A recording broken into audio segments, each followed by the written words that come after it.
आज से करीब 2500 वर्ष पूर्व अयोध्या के पास कौशल देश स्थित था, जिसकी राजधानी श्रावस्ती हुआ करती थी। कौशल के राजा प्रसेनजीत बड़े ही न्यायप्रिय और धर्मपरायण शासक थे, जो सभी धर्मों और संतों का अत्यंत सम्मान करते थे।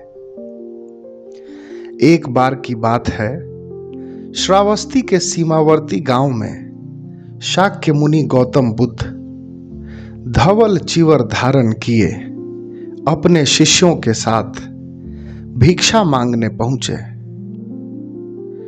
परंतु जब वे गांव की गलियों में पहुंचे तो उन्होंने पाया कि गांव के रास्ते और चौराहे सुनसान पड़े थे। घरों की खिड़कियां अचानक धड़ाम धड़ाम से बंद होने लगी। आहट होते ही दरवाजों की भीतर से सिटकिनी चढ़ा दी जाती। जैसे ही कुछ लोगों ने बुद्ध को आते देखा, वे घबराकर आपस में फुसफुसाने लगे। एक वृद्ध जो अपनी लाठी के सहारे खड़ा था, बुद्ध के समीप आया और पूछा, सन्यासी, तुम कौन हो? कहां से आए हो? बुद्ध ने शांत भाव से उत्तर दिया, मैं एक पथिक हूं, भिक्षा के लिए आया हूं। भिक्षा? इस गांव में भिक्षा? यहां तो प्राण भी सुरक्षित नहीं है सन्यासी। क्या आपको पता नहीं कि आप मृत्यु के मुख में खड़े हैं? भयभीत वाणी को सुनकर बुद्ध ने कोमल मुस्कान के साथ पूछा, मृत्यु का मुख? कौन सी मृत्यु? अब गांव के लोग एक दूसरे की ओर देखने लगे। उनमें से एक युवक, जिसका चेहरा भय से पीला पड़ चुका था और आंखों में दहशत थी, वह आगे बढ़ा। महात्मन, पास के निरापद वन में एक भयंकर नरभक्षी राक्षस रहता है, अंगुलीमाल। वह निर्दोष यात्रियों को पकड़कर मार डालता है, उनकी उंगलियां काटकर अपनी माला में पिरोता है। कहते हैं कि उसने 1000 लोगों की हत्या करने की प्रतिज्ञा ली है। उसने महिला, पुरुष, वृद्ध, बच्चे और सन्यासी सबकी हत्याएं की हैं। दया उसके अंदर लेश मात्र भी नहीं है। वह इतना भयावह है कि राजा प्रसेनजीत तक इस समस्या से काफी परेशान और चिंतित हैं। ऐसे माहौल में गांव की स्त्रियां अपने बच्चों को इस तरह कस कर पकड़े हुए थीं, जैसे किसी भी क्षण उनके प्राण निकल सकते थे। लेकिन भय के इस वातावरण में बुद्ध अडिग खड़े थे, शांत, स्थिर और अविचल। उस युवक ने आगे कहा, पहले अंगुलीमाल की मां उससे पहाड़ी पर मिलने जाती थी, पर जब से अंगुलीमाल ने 999 लोगों को मार दिया है, तब से उसकी मां ने भी उससे मिलने जाना बंद कर दिया कि कहीं वह अपनी प्रतिज्ञा पूरी करने के लिए अपनी मां को ही न मार डाले।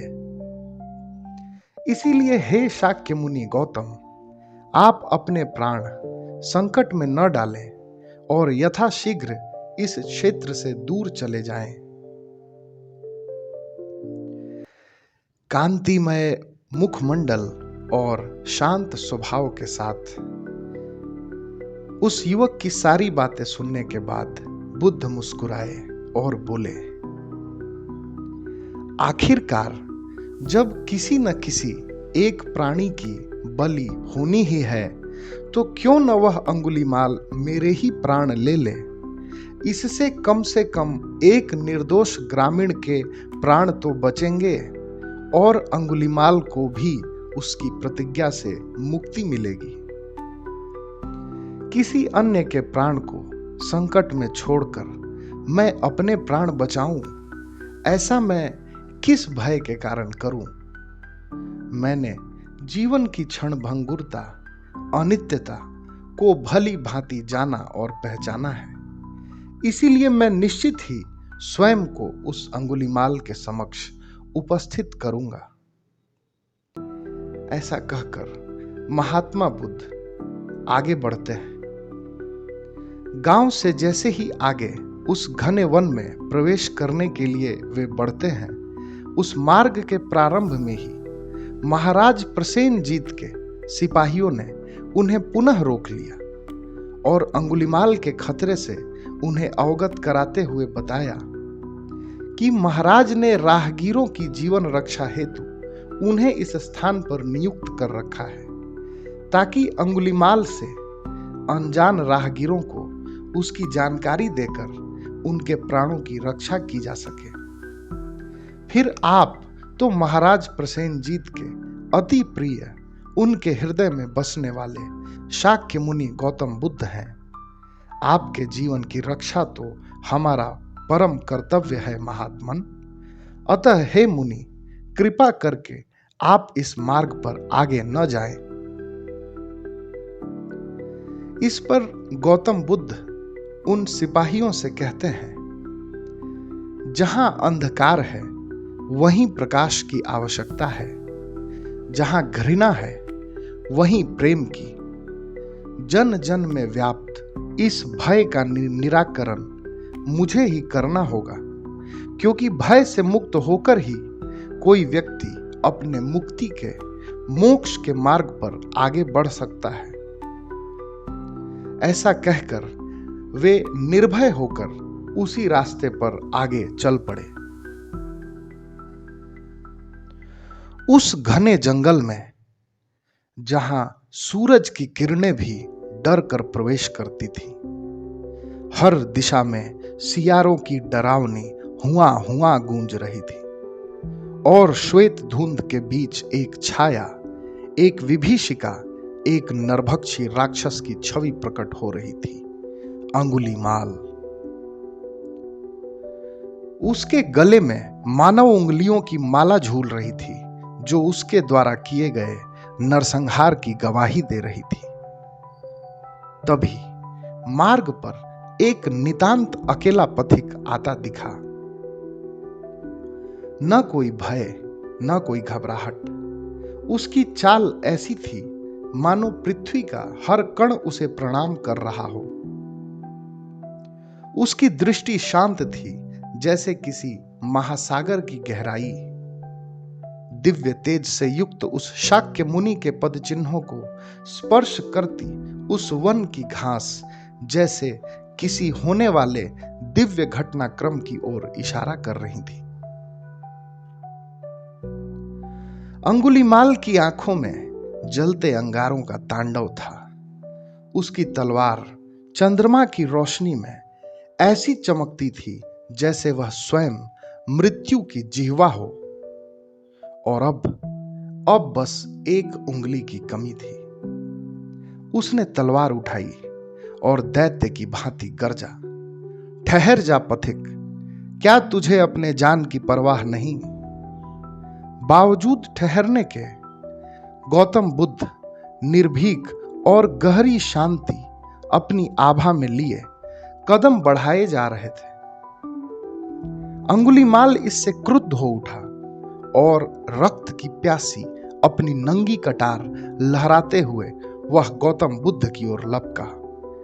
आज उसका 1000 उंगलियों का प्रण कुछ ही पलों में पूरा होने वाला प्रतीत हो रहा था। परंतु यह क्या, अंगुलीमाल जैसे जैसे बुद्ध के करीब बढ़ रहा था, उसका क्रोध स्वतः ही शांत होता जा रहा था।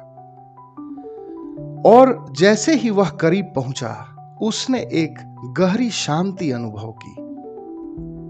बुद्ध के समीप पहुंचते ही अंगुलीमाल ने गरजते हुए कहा, सन्यासी, मैं तो तुम्हें अभी मार ही देता। मैंने तुम्हें ठहरने को बोला तो तुम ठहरे क्यों नहीं? क्या तुम्हें जान का भय नहीं?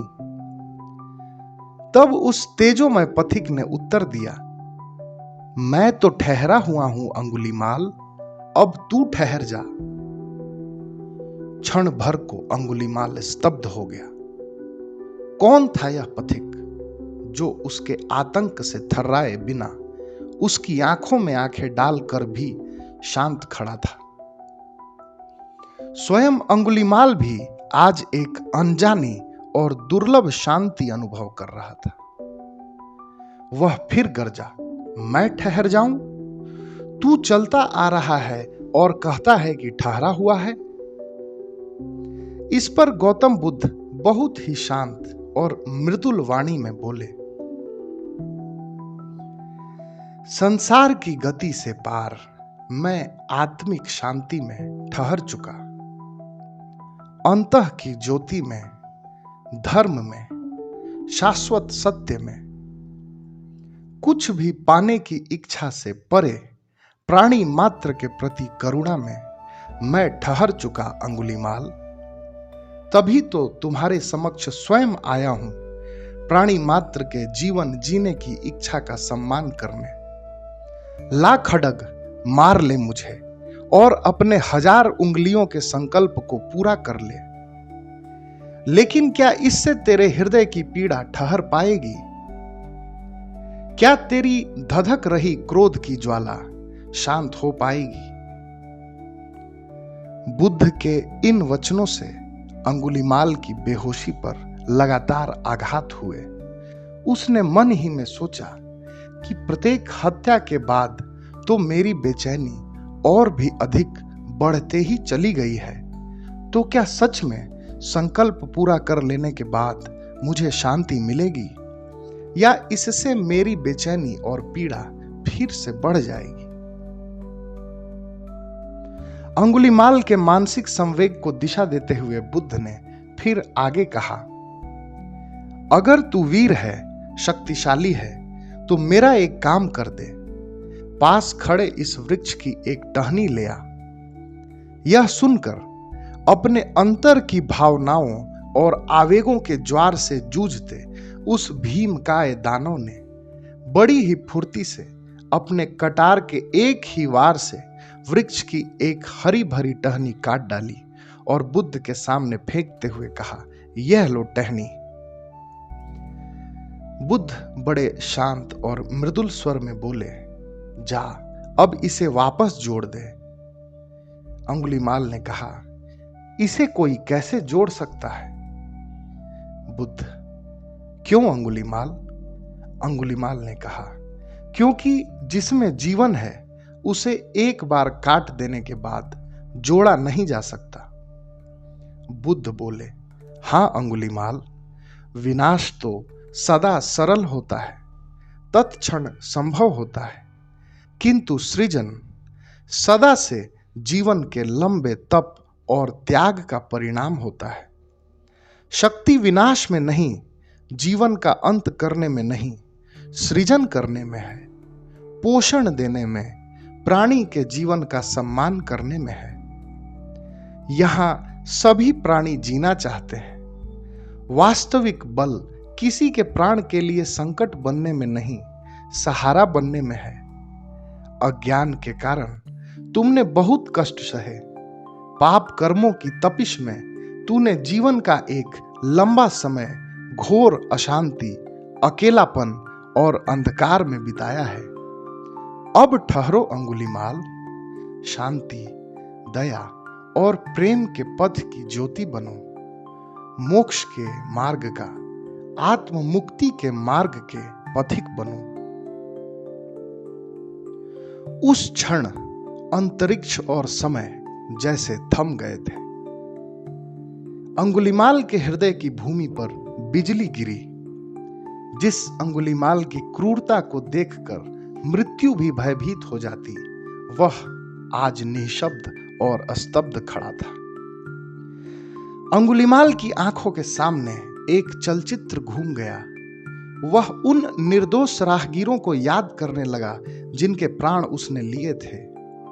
वे लोग कितने प्रसन्न थे, कितने जीवंत थे, और कैसे उसने एक ही क्षण में उनके जीवन को समाप्त कर दिया था।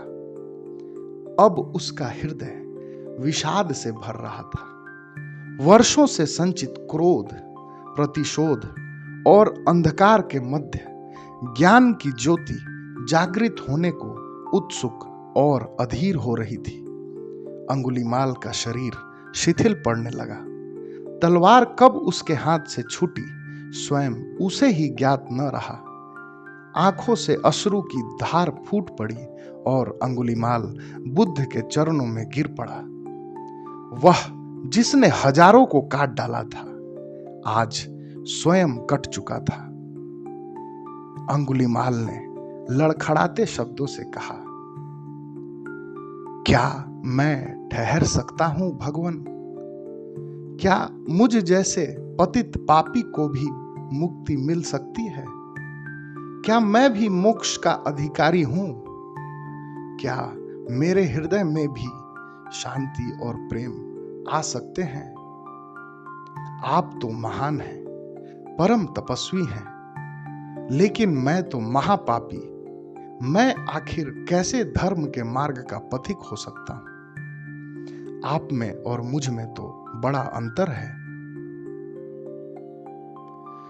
बुद्ध ने अंगुलीमाल के सिर पर अपने दिव्य करुणा से भरे हाथ रखे।